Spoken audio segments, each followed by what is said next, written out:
This book, I know, cuts close to your research and teaching interests, but you told me just the other day that you didn't realize until you read it closely just how close it came. Do you want to talk for a minute about what you discovered? Oh, I'd love to.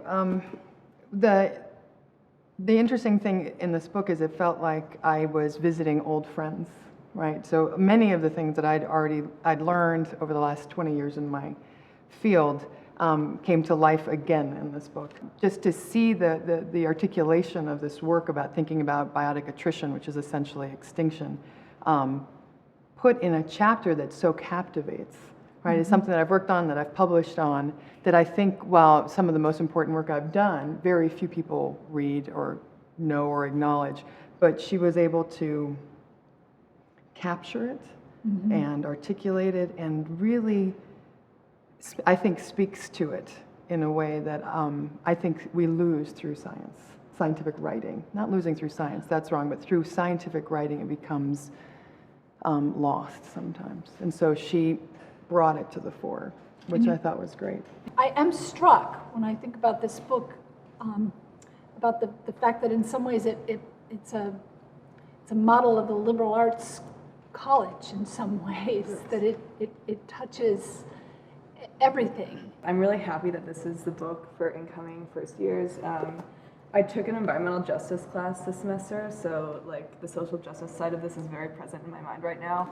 And like, for example, with climate change refugees are very much a real thing that's happening. And there's such minimal, there's very minimal policies in place to help refugees of climate change. Yeah, I think it's like very interdisciplinary in policy making, social justice, education, and it's not just science anymore. Like, to think that it's just science is a very narrow point of view.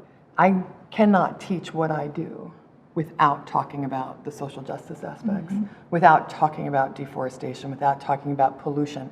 There is no longer a way for me to just teach pure ecology, because all of the ecosystems around the world are being influenced by humans, right? So there's no, I can't do it anymore, which is actually why it's such a gift to be in both biology and environmental studies, because I have the flexibility and the ability to teach interdisciplinarily.